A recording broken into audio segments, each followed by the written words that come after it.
Hey, good afternoon, everyone. My name is Jeanmonod, Regional Vice President of Sales here at Angel Oak Mortgage Solutions. Today, we're going to do a deep dive into bank statements today, and I'll introduce our two subject matter experts here in a couple minutes. We'll give everyone a chance to log in and get situated and make sure your audio is working fine. So hopefully everyone had a great new year. Just remember, next week we'll be doing a deep product dive into our debt service coverage ratio program, same time on Thursday of next week, which is the 26th.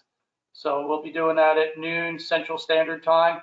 Look forward to everyone joining us, and hopefully you got a lot out of our last webinar last week with how to find these non-QM borrowers. So give it about another minute here. Still a lot of people logging in.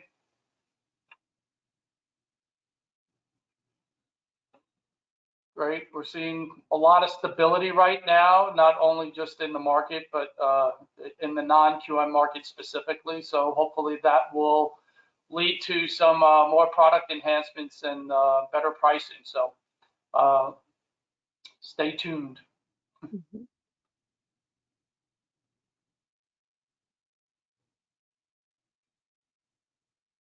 Yeah, Oscar, everyone who registered for last week's webinar was emailed the recording of the webinar.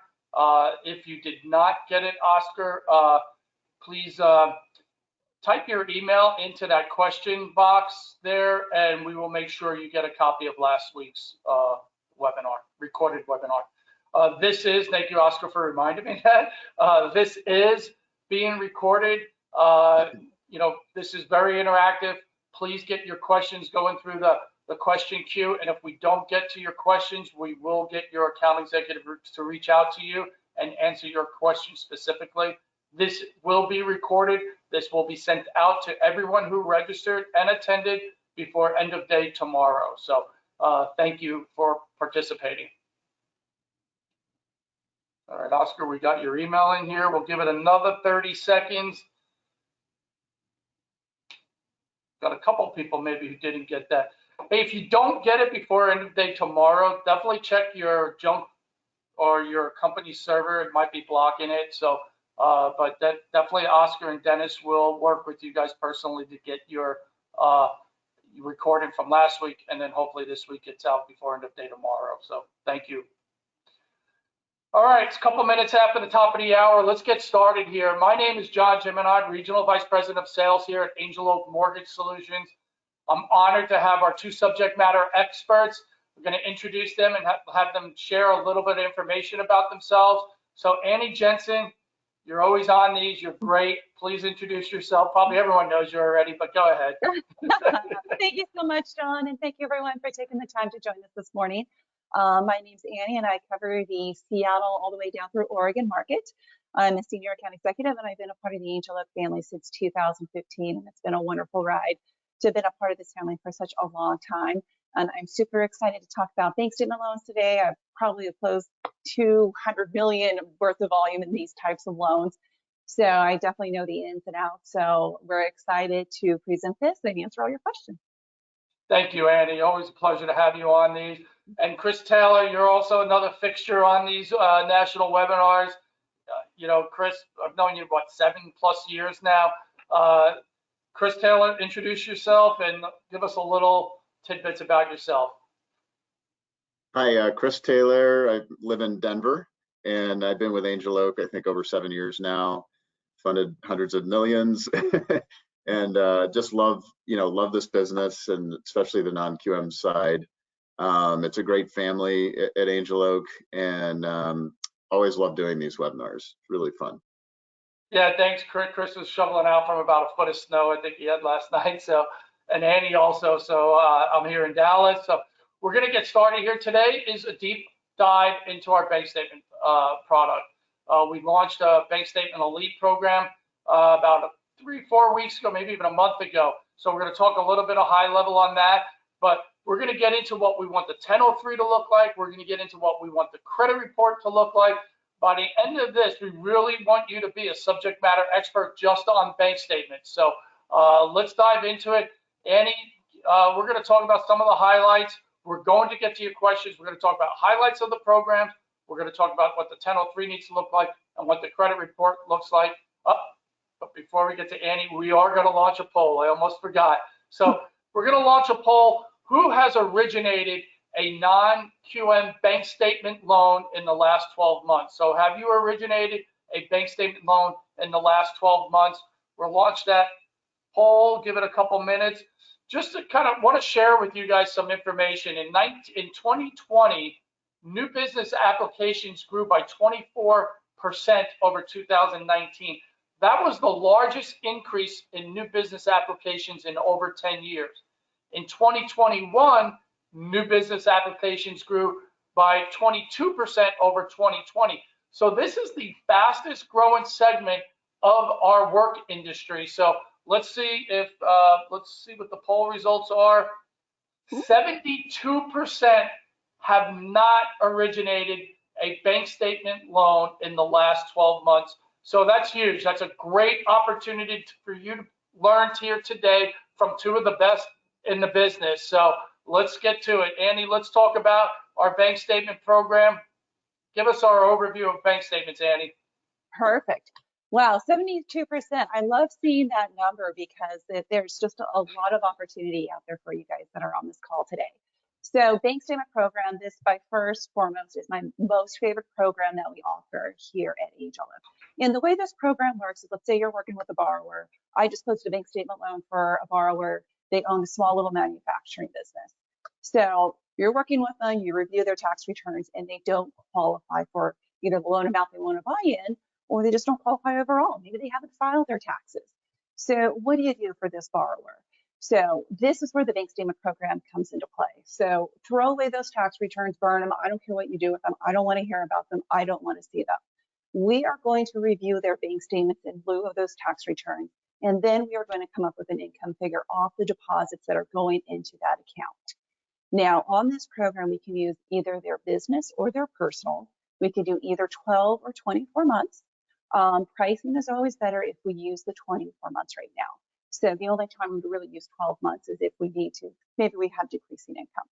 So what we're going to do is, let's say if we're using their business account, then we are going to review those deposits over that amount of time, over the 12 or 24 months, and then we're going to determine the income. So for example, let's say if we have a business account, $50,000 is average going into that account on a monthly basis. Then on average, apply the expense factor. And what we're going to do when you work with your account executive up front during the pre-qual phase is we are going to ask them to complete a business questionnaire. And that's going to give us more understanding about that business. What's the size? What's the employee count? And overall, we're going to determine the expense factor. Now, 50% is the most common expense factor we use. We do use less if it is a large business. We can use, or we do use a higher expense factor if it's a larger business. We can use a less expense factor with a CPA letter, and if it's a small business. But on average, count on it being around 50%. So that would give us $25,000 a monthly income if that business has an average of $50,000 coming through. And then that would be determined in the DTI. If we're using a personal account, and one thing I will note, if they own a business, they just have to be minimum 50% owner in that business. If we are using a personal account, then they only have to be self-employed, minimum 25%. And if we can get 2 months of their business account and see that there is activity in the business, we have deposits coming in, expenses going out of the business, then we can use 100% of the deposits that are coming into their personal account.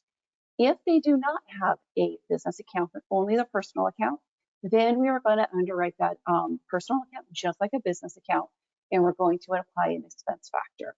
So this is why the bank statement program is so wonderful, because after you have completed the pre-qual with your account executive, we don't have anything to worry about income.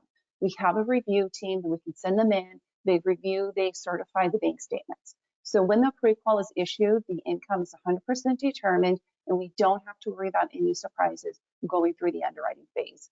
especially since we're not reviewing tax returns. There's no surprises that could come back and haunt us down the road when that loan hits underwriting. So that's a huge win for everybody involved in this transaction.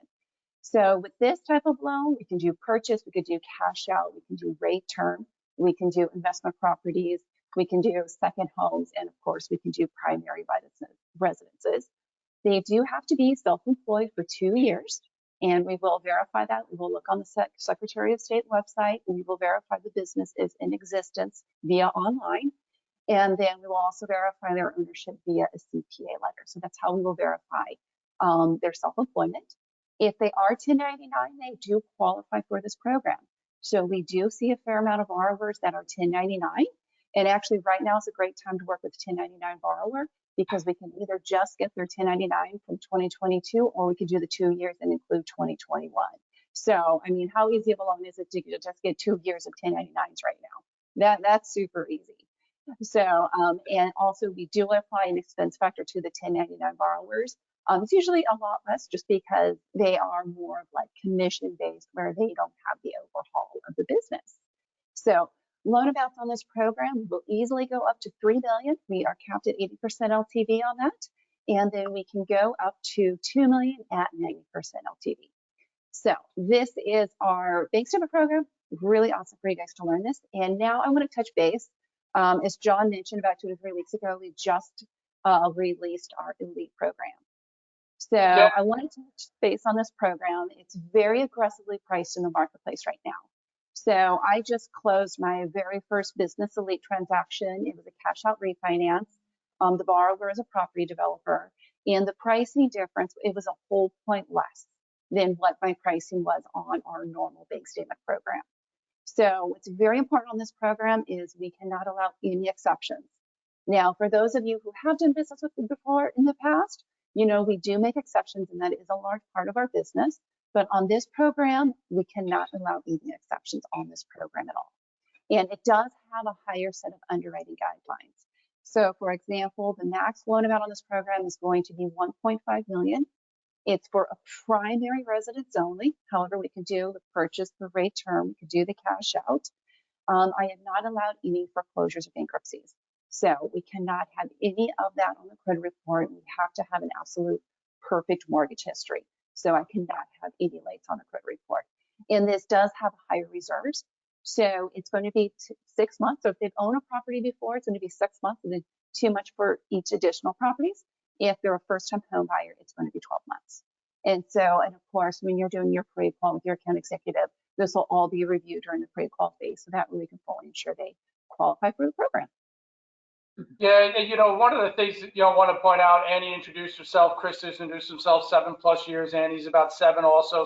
You know, our account executives are very, very well seasoned, and they are basically doing a pre-underwrite for you at that pre-qual stage. So as Annie mentioned, the income is going to be calculated for you up front. So that's, you know, that's really critical. We know how critical that is to your relationship with your referral source. So Annie, great job covering the highlights here. Just want to make sure everyone knows this is being recorded. We will get this out to you before end of day tomorrow. Please use the question box to answer any questions that you might have regarding anything we're covering here. We're going to cover our pricing tool. We're going to also cover how to market to these borrowers and buyers. So we're going to get to that today. We've allocated an hour. You got us all for that complete hour. So Chris, let's talk about, you know, the 1003, you know, we have some account executives here who talk about the 1003 and they say it's the DNA of that borrower. And, you know, sometimes, you know, everyone's getting those loan applications through their website. We really need them to do a little bit more due diligence with this borrower up front before they get us a 1003. So Chris, talk about the main points you're looking for on a 1003 when you're looking at a bank statement borrower. Yeah, and before I talk about that, I just want to also just re-emphasize that we're really, really focused on the pre-qual, because I think I can say for myself, I'm sure Annie, you can too, that really the only reason why we'd ever have a decline in underwriting would be something that pops up by an appraisal or a title, something we didn't see. So we are really structuring the loan upfront with income, credit, assets, all of that, so that basically the approval is just seamless once it goes through underwriting. The 1003, that really is the DNA of the loan. I think from a loan officer's perspective, you really get to know your borrower when you're putting the 1003 together, and we want to really look at that to make sure we have everything we need. So the keys on the 1003 would be the borrowers, to start with, their housing history. We are very focused on housing history and how they pay their housing. We want to verify those payments if it's not on the credit report. And we also want to look at what they're paying to evaluate, like, payment shock, for example. Their experience being a homeowner is really important. And so I think the housing and the REO schedule are really the first things that I typically look at on the 1003 to make sure that that's complete. We also can determine at that point if there's a potential DTI problem. Now, if in a bank statement transaction, we also are sending the statements to be calculated. So we're working on the income calculation before we finalize the pre-qual. So that as well, once that income comes back, we want to make sure that that's calculating correctly. The DTI is calculating on the 1003. We also, look at the assets. We want to make sure that there's enough money, if it's a purchase, for the down payment, the reserves, the reserve calculation is important. So all of those typically are really important. Sometimes I see a 1003 and it's, there aren't any assets. There really isn't very much information on the REO schedule. So, it's a really good opportunity to get your borrower. Like, if you can talk to them about their housing and what properties they own and their assets, you just get to know them, and it's really, really important. So that in essence, we finalize the 1003, we get the income back, make sure that income is actually inputted correctly on the 1003. A lot of times, the file can be handed off to a processor, and the processor might have the original income maybe they came in. We want to make sure that that's resolved before we go to underwriting. It's really important. Yeah, and Chris, great points. Just really, it's the DNA of your borrower. And then, as Annie mentioned earlier, we'll get exceptions, but if you don't have, those assets listed to show maybe more than 6 months reserves, where we may be only requiring 6 months, but your borrower has 12 or more, that helps us know that we have a good borrower who's saving their money and is ready for any stuff that may jump up, whether it's an air conditioning or a roof or stuff like that. So it's really, beholden to you to really get that information so we can make a really good credit decision on behalf of your borrower and you and your referral source. So, Annie, you mentioned some highlights on bankruptcy, foreclosures, and stuff like that. Talk about what we want to see as far as trade lines on a credit report and high balances and stuff like that, if you don't mind. Yeah, perfect. So the credit of the borrower, so for our minimum trade lines, and this is going to count for both the regular bank statement program and our LEAP program, is we need to see either 2 for 24 months or 3 for 12 months. So these need to be active trade lines that have had history within the past 12 months. So they can be closed within the most recent 12 months. We just have to have something that is in paid within that most recent 12 months. So as long as we have that history, the trade line history, then we are good to go. Chris mentioned on the 1003 housing history, and we do look at payment shock. So payment shock is also very important. If they are currently a homeowner, then payment shock is up to 350%. If they are a first-time home buyer, then it is up to 250%. On my normal bank statement program for bankruptcies and foreclosures, it is a 2-year seasoning. On our elite program, there is absolutely do not allow any bankruptcies or foreclosures. On my normal bank statement program, we do allow 1 mortgage late within the past 12 months. Elite, we cannot have any mortgage lates. On my normal bank statement program, if we can determine a primary wage earner. So let's say, and this is a question we do get all the time. So let's say we're working with a married couple, one spouse is self-employed, the other spouse is W-2. And let's say that self-employed borrower has a higher credit score, and we can determine they are a primary wage earner because the other borrower is W-2, then we can use the higher credit score of that borrower. On my elite program, however, if we have 2 borrowers, we have to use the lower scores of both of the borrowers. So, so when it comes to credit, reserves on my normal program, it's going to be minimum 6 months reserves. And then if they are a first-time home buyer on the elite program, it is going to be up to 12 months.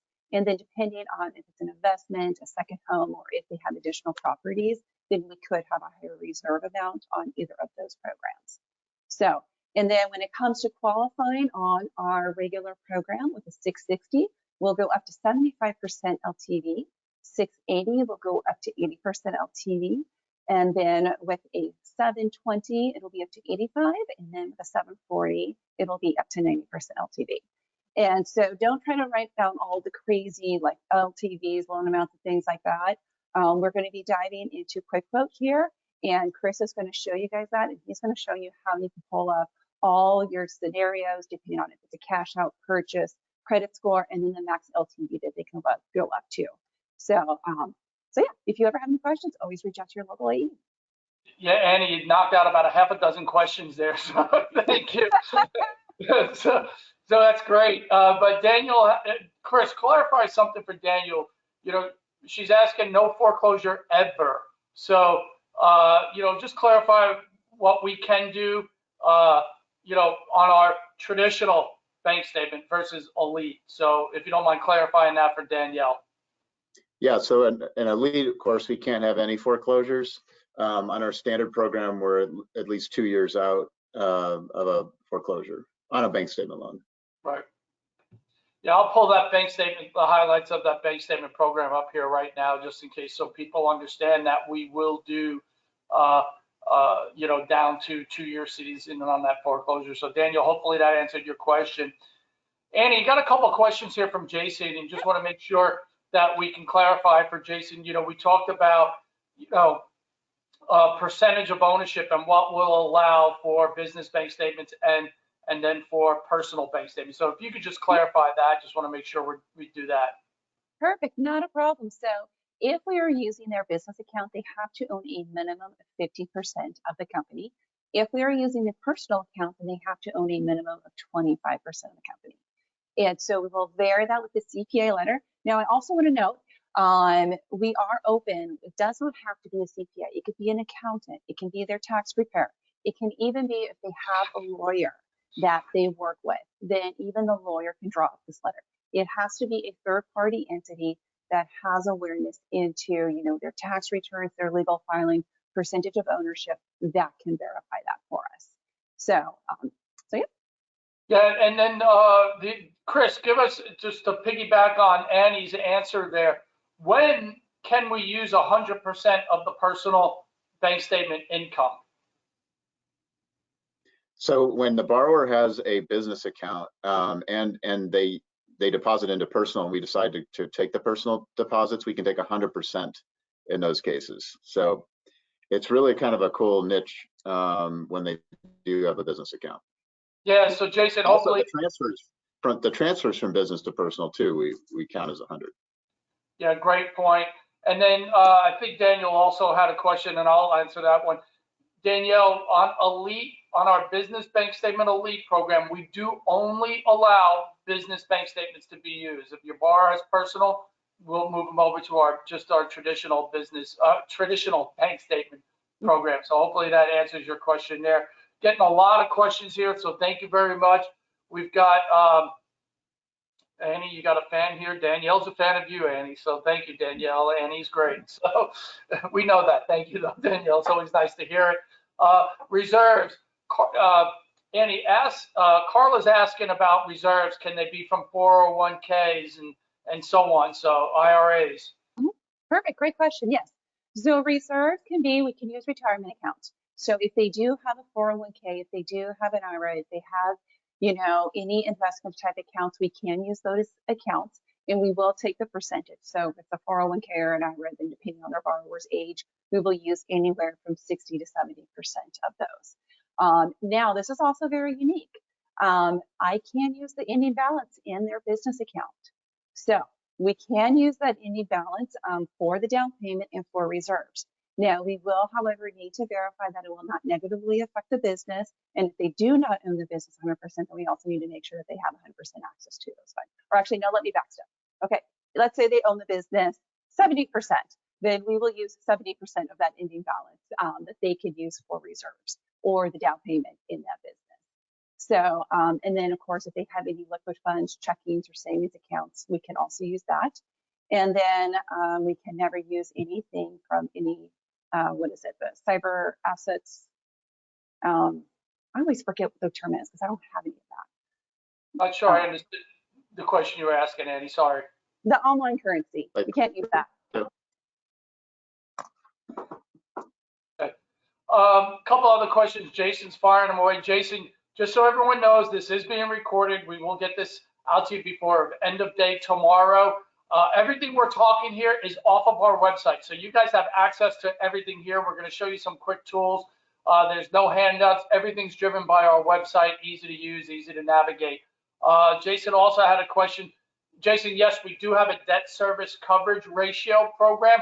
We will be covering that a week from today on January 26th at noon Central Standard Time. So if you registered for all three of our programs, you'll get the email. If not, please register for this. I'll work with our marketing department to make sure that the link to register for our debt service coverage ratio webinar is in the link that gets sent out for the recording of this. So great stuff. Hey, Chris, question is, can we use two separate sets of bank statements? Yeah, yes, the answer is yes. It takes a little bit of work, but usually it's two business accounts, and there's usually two scenarios. One would be the business that maybe has two different business like divisions, for example. In those cases, we can use the two business accounts on a case-by-case basis. The other scenario would be if they own two different businesses. We can use two separate business accounts. Now, the caveat to that is it depends on how they deposit their money and where they move their money. You almost have to look at those accounts as like a silo. Money cannot be moving in between the two business accounts, otherwise it's disqualified. So we try to do all that up front and look at that to make sure that there isn't money moving back and forth, and then we can actually take both incomes. And I've had many loans where we've been able to do that. So.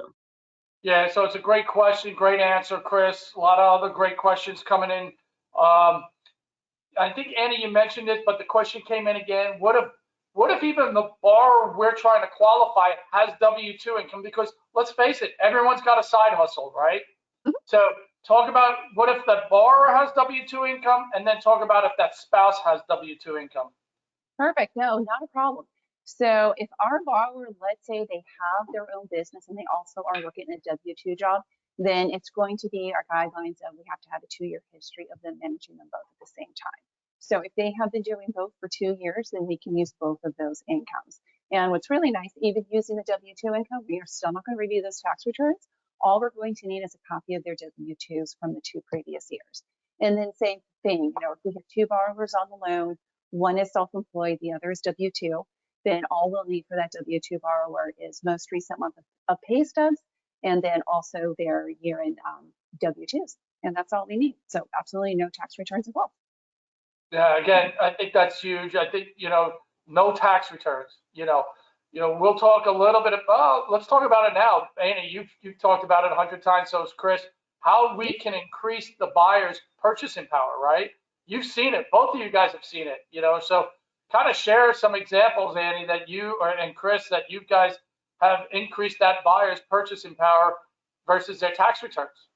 Oh yeah, I mean, I just had a pre-qual come in the other week where, a great broker that I work with out of Atlanta, and he does a lot of business with us. And so when he first reviewed their tax returns, they had only qualified for about $500,000 to $600,000. They really had their heart set on a loan or on a price point of $900,000 to $1 million. So he got their business statements and reviewed the statements, and they qualified for that amount that they wanted to purchase it. So we see it happen quite frequently. Yeah, Chris, I'm sure you've had, you've closed hundreds of millions of dollars of bank statement loans. I'm sure you've had similar experiences. I would say, well, definitely. I would just say, like who's buying $1 million plus house these days? It's usually not a wager. going to be a self-employed person, and we just saw the stats, you know, self-employed people, the number of applications are growing, the gig economy, people are doing side hustles, they're making more money self-employed than they are wage earners. So that's really where the money is. Yeah, so Laura's got the question here, does that apply to Social Security income and pension income? So, Annie, if we have a self-employed borrower using their bank statements, can we use Social Security income? Yep, we can definitely use that. So it just depends on the type of bank statements we're using. If we're using the business account, then we just have to get copies and, you know, improve its Social Security and pension income, just as we would a normal W-2 borrower. If we're using the personal accounts and we see it directly deposited in there, then we can just go ahead and include that. So we can definitely use that income.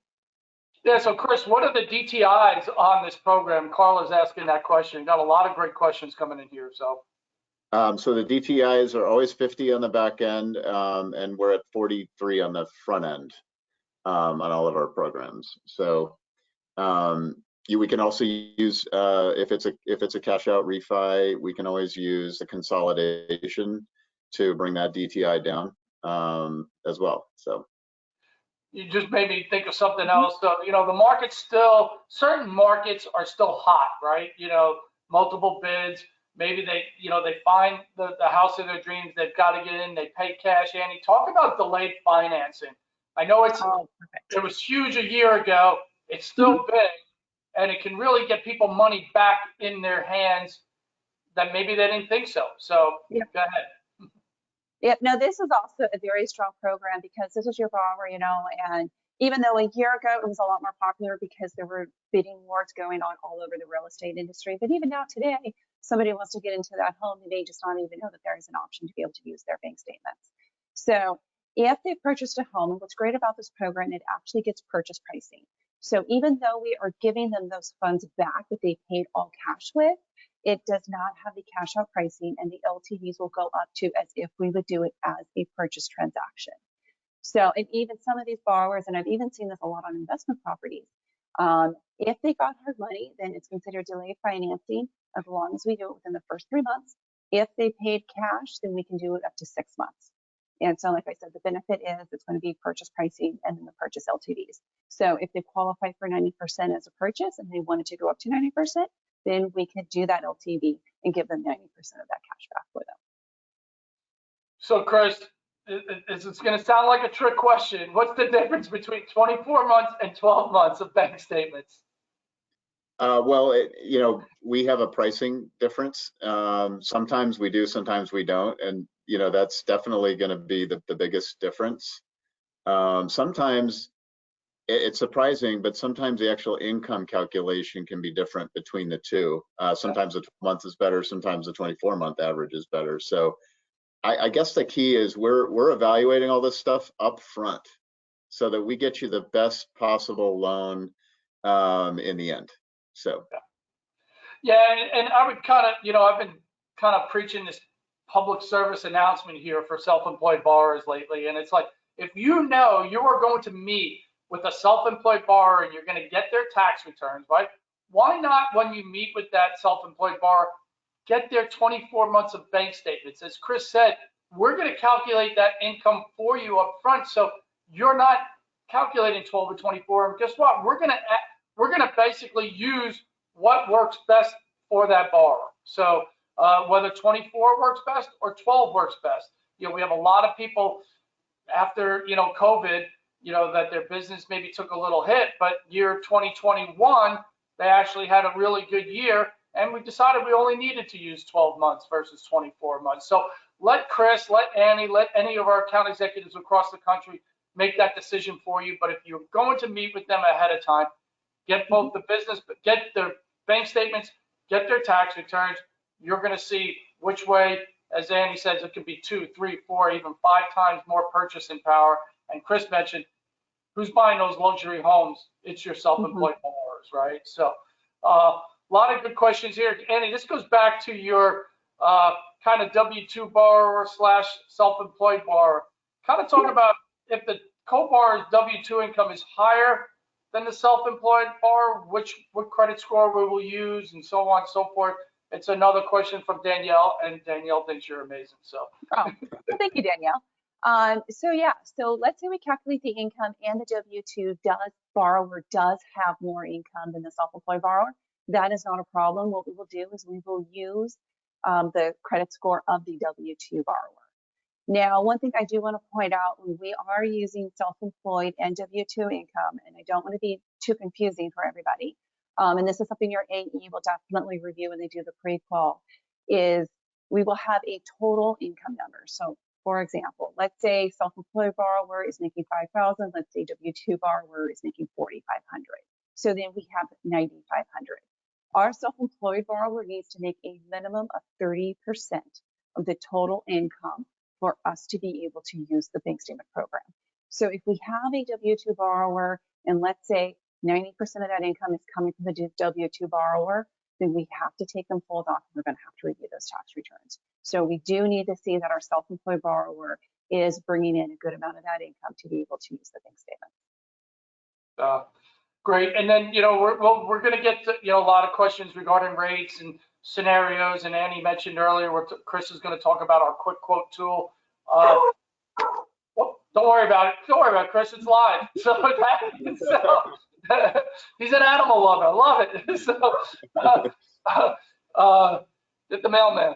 So Chris, we talk about pre-quals, doing all this work up front. A lot of people always ask us, can we do a pre-qual on a TBD, to be determined property? Yes. And here's the cool thing, like kind of dovetailing on what we've been talking about, doing everything up front, is we built some really good technology to help you. And the first thing that they always ask us is, I need logins. The cool thing about our quick quote or pre-approval process is you don't need any logins. You can literally go right off the internet and send the pre-qual request to us. We do that through what we call quick quote. And the cool thing, again, you don't need a login. You can go right to quick quote to start with. Yeah, Chris, let's go there right now. Let's go through a scenario. And as Chris mentioned, no logins required here. This is available 24/7. Most people. You don't even have to be approved with us yet. You could be working on your approval with Angel Oak, and we could still pre-qualify your loan instantly. So that's the beauty. You don't have to worry about all that right away. And you can tell your realtor, you have an approval in hand to go shopping. So anyway, quick quote. We don't ask too many questions, but this is a kind of a pre-approval tool. It also is a pricing tool. I think after tonight we'll have a Business Bank Statement Elite plugged in here too. We should, yes. Yep. To get you great pricing. But the key to this is basically starting out with a loan amount, a credit score. We want to know what LTV. Now keep in mind on the LTV, you can put whatever number in there. The system will tell you what it qualifies for, so that you don't have to worry about that part too much. We want to know the type of transaction, if it's a purchase, cash out, or rate and term. The income documentation, a lot of times I'll get a quick call or a pre-approval request, it'll say full doc. We consider income by source. So bank statement loan, we want to know what type of bank statement, whether it be business or personal, and then how many statements you're looking for.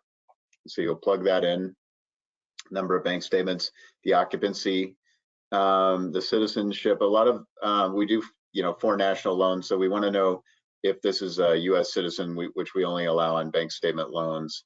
We also want to know if you're going to waive escrows, or if you want an interest only option, which we also offer. And then at the bottom there, it's going to give you the base par rate.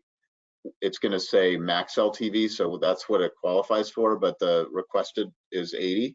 So if you wanted to go back up and check what 90% rate is, you can go do that. It'll tell you right away what that difference in pricing is. And so it gives you the chance to kind of select a par rate to start with. The next phase, if you have everything ready, is to view the rates, and that's going to be to tell you, based on your compensation plan, what the yield spread pricing is going to give you if you want to raise the rate to meet your comp plan. in the beginning of this process, you know, again, we're just evaluating the loan to see if it's approved, and also base pricing. We ask you to select a rate. You don't have to keep that rate or lock. You're not locking the loan. So you would select the rate, and then the next phase is going to be to take it to uploading the documents and the quick qual process. We prefer to have a MISMO file. What that does for us is it actually gets into our system, and it kind of pre-underwrites all of the ratios and qualifications. You don't have to have it at this point, but you can click next if you don't have it. We're always going to want a PDF of your 1003.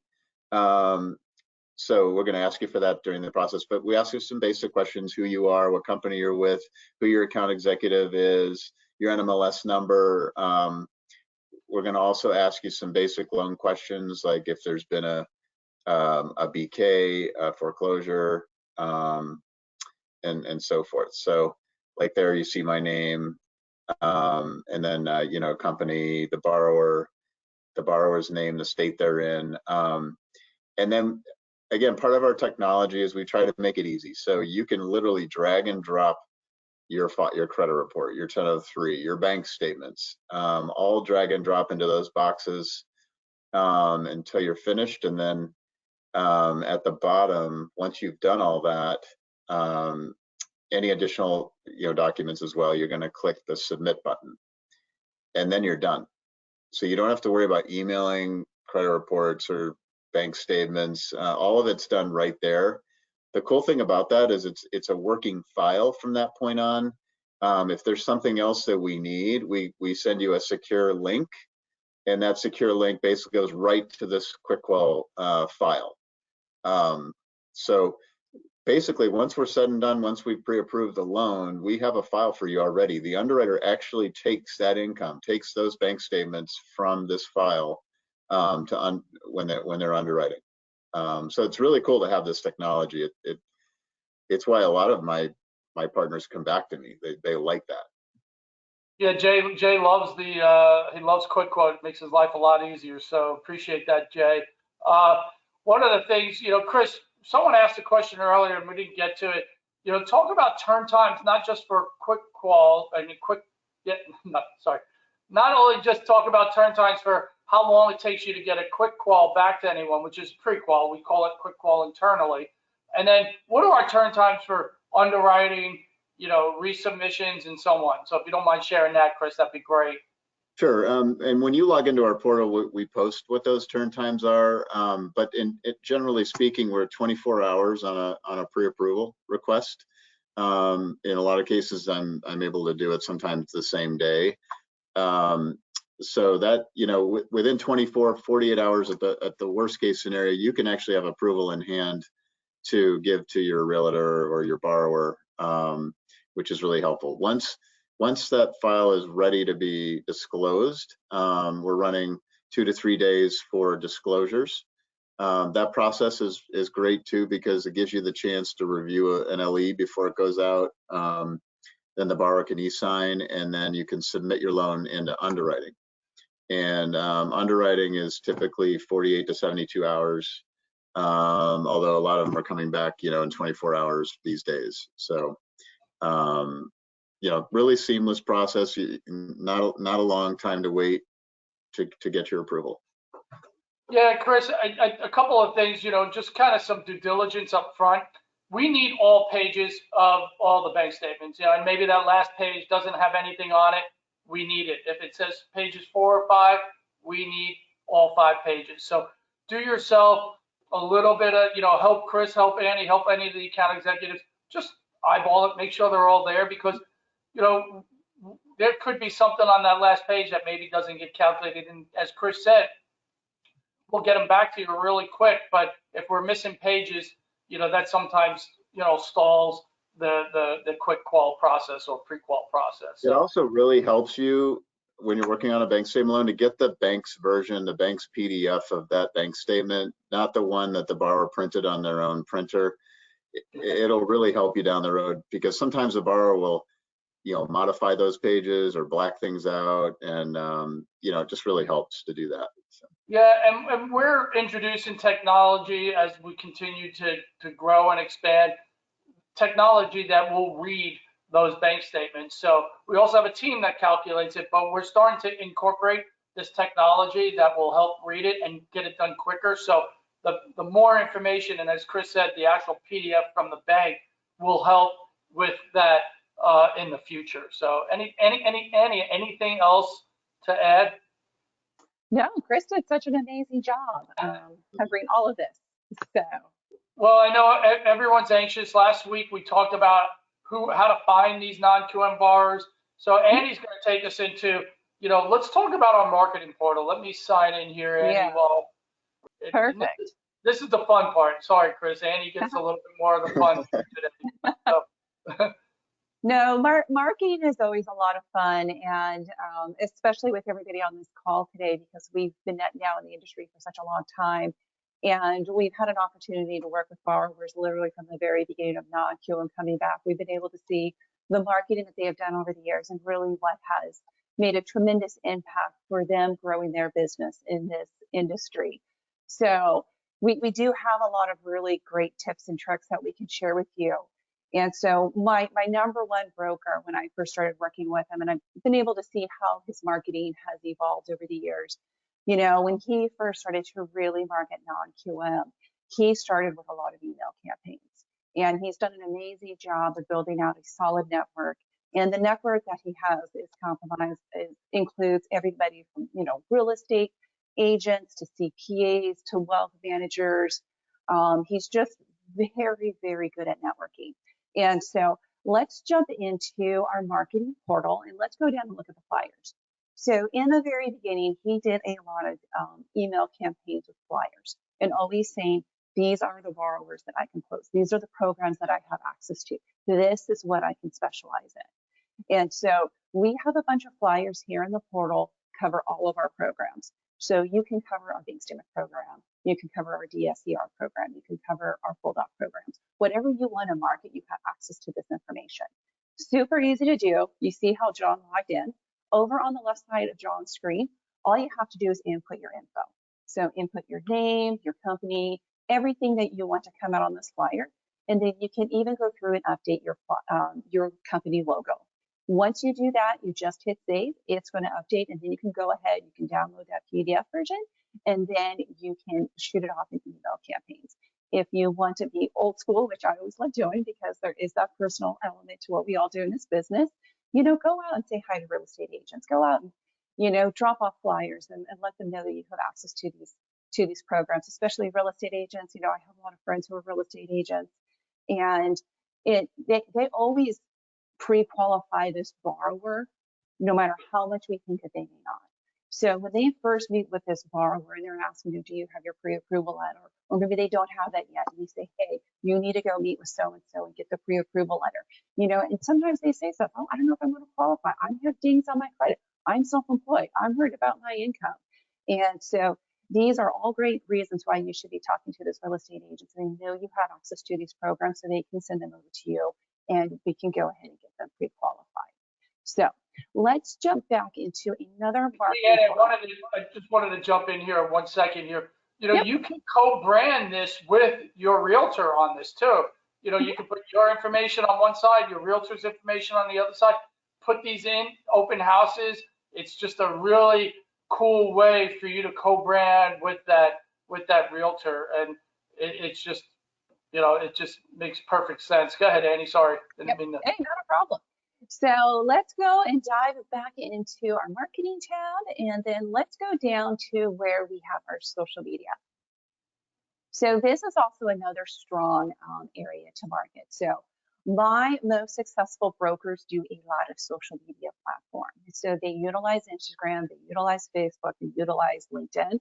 I would say the most I'm seeing right now is going to be between Instagram and LinkedIn. Now, they are posting at least 2 to 3 times a week. Every time we close a deal, they are posting the details of the transaction. They are posting why they did not qualify going conventional, what we did, and how we qualified them using, most of the time it's going to be a bank statement loan, and what we did for that borrower. So not only are they constantly posting, these are the programs I have access to, this is a specialty that I do, they're also posting how much they're closing these loans. So that way everybody in their network is learning these loans are closing and they are helping borrowers. And it just helps create that referral because they know, okay, they are an expert in these loans, they are actively closing business, they are going to know how to take care of my borrower, and they're going to have that confidence to reach out to you. So if you aren't utilizing social media, I would definitely say start utilizing social media, and every time you have a win, you get a loan closed, definitely let your network know about this loan closing. And Annie, guess who self-employed borrowers hang out with? Oh yeah, other self-employed borrowers, right? Yeah. So it's really amazing, and and if you really look at it, I'm going to look away because I have it up here. You know, number 3 of the loans we close on bank statements are realtors, right? Almost 9% of the loans we close are actually realtors. That's huge. You know, we're going to talk about it, so I don't want to steal your thunder about the presentation, but go ahead. I'll let you. No, and it's huge. And, you know, I get a lot of my brokers that specialize in these programs, the amount of referrals they get from borrowers that they have worked with is unreal. So, and especially you guys have to remember, these borrowers own companies, they have employees, they talk about their experiences. I had a loan officer and we did a bank statement loan for an owner of a company. He had like 20 employees. Over the following year, she got 5 referrals. And those were easy peasy conventional loans because all those employees were all W-2 and they were easy peasy for her to do. And so, and she got all of those because she took the time to learn the bank statement program. And I believe by the time this borrower had reached her, they had been denied 4 or 5 times. So for her to, you know, have the solution to be able to get their loan done, for them, it was a game changer. So, and that's why they referred her so much of their business, all their employees, because they were so impressed with her ability to be able to get their loan closed. So yeah, so let's jump back into the marketing portal. And one of my favorite things is presentations. So let's go over to presentations. So now is a great time, beginning of the year. I'm excited for 2023. I feel a lot of good vibes coming on. You know, the marketplace has been very friendly. We are having rates dropping. So I feel very good for this year. So let's get out in front of our partners in the business.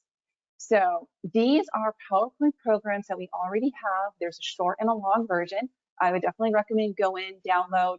You know, these are customizable, so you can review slides that you don't want to use as well. Now, these are going to be super powerful for your real estate agents, but what's even more powerful is the way that Angel Oak is designed. We have local AEs in all of our major markets, and we love to team up with you. So in December, I work with a loan officer. She does real estate meetings all the time. So she invited me in. We had about 15 real estate agents there. And I did a presentation highlighting her DSCR and her bank statement programs. And from that, her phone has been ringing off the hook, mainly a lot of investment properties that these real estate agents have. So these presentations work. And what's even more wonderful about it is we will do the presentations with you in person. If you're doing them online, we will join you online and let us be your subject matter expert. Let us tell the stories that's going to help your credibility and build their confidence in you to be able to send you this business, because they do work. You get lots of referrals from them. And especially right now in the marketplace, everybody's looking for that way. How am I going to meet my goals this year? And that's how they're going to meet their goals. It's by us meeting with them and building that confidence, building it with the stories, with all the transactions we've done, and helping you get that business in the door. Yeah, and I believe it's the most powerful presentation in the industry right now. It's, you know, you're basically educating and informing your circle of influence and your referral source on when they hear someone say, I'm self-employed and I write off everything on my taxes, you know, they don't get, you know, downtrodden and just say, okay, you know, they can't afford, you know, $500,000 home versus a $200,000 home. And it's just, I've been involved a lot lately, Annie, and you know, from the loan officers we've done these on behalf of them, they are so grateful that we've teamed with them to inform their referral source and help them grow their business in a market that's going to be a little tough this year. Let's face it, you know. And so it's really just great information. I know we're getting close to the top of the hour. Questions have slowed down coming in. Chris, anything in closing or in addition to this realtor presentation you really want to share with everyone? Sure. I mean, there's other partners to reach out to that you might not be thinking about, but financial planners and CPAs. I mean, who knows better if a borrower is writing everything off on their taxes and they might not qualify for a traditional loan. They know, and they're great people to partner up with. Other partners are attorneys, like bankruptcy attorneys, divorce attorneys. You know, there's always, I get a loan in my pipeline probably every other month or so of one spouse buying the other one out. So, you know, they're great sources of loans too. So. Great thoughts there, Chris. And shame on me, I wanted to bring up that slide that we have where do you find these non-QM borrowers? But I'll get with our marketing department. We'll send it out as a one-pager with this presentation. So we'll get that out. But great point, CPA. Everyone's getting ready to do their taxes this year. Why not talk to your CPA and ask them for their entire database of people? So it's just really a powerful presentation on your behalf. But Annie, you do a great job. I mean, you're so sincere and you know, not that you're not, Chris, but you know, but Annie's just she just eloquently. Take us away, Annie. Close for us here, please. Well, thank you so much, John and Chris. It's been wonderful with you guys today, and thank you everyone for joining us again. It's great to see all of you guys turn out, wanting to learn more about this program. You know, as I mentioned before, I'm super excited for this year. 2023, I feel is going to be a great year, and so we're looking forward to helping you reach your goals. So, you know, let's do a challenge today. Let's have some fun with it. Reach out to your AE and tell them, hey, these are my goals. And let's make an action plan. You know, how can your AE be involved with helping you reach your goals? You know, if I have loan officers on this phone call today, reach out to me and let's actively talk about, you know, how can I help you reach your goals? What presentations, what marketing can we do together? And let's make it an amazing year. These borrowers are amazing. You know, and what's always great about this industry, and we always lose over time, you know, it's just a deal, it's a transaction, it's a number, but these are real people behind these transactions. And over time, we always get reminded that. And what's wonderful is I have a lot of friends, you know, being in Seattle, I have a lot of friends in tech, and for them, it's just a daily grind, it's numbers, it's engineering. And we are so unique because we get to see the end results of what we do every day. So we get to see the end results of partnering and everybody reaching their goals. And then we get to see the end results of our borrowers who are very appreciative on the closing table that they can make their American dream come true. So let's do that. Let's set our goals and let's achieve them this year. Yeah, thank you, Annie. Great. Chris, thank you for your time. Annie, thank you for your time. Everyone, this is going to be recorded. This will be sent out before end of day tomorrow. If we didn't get to a lot of these great questions, your account executive will get out to you tomorrow morning, no later than that. Just remember, a lot of people asked about the debt service coverage ratio program. We have two excellent AEs doing this next week. Thursday, the 26th at noon Central Standard Time. Look forward to seeing you there. The few people that asked for the last week's presentation, I have your emails down here. We will get that out to you. Thank you, everyone, for joining us. Happy New Year. Let's look to blowing 2023 out. Thank you. Thank you.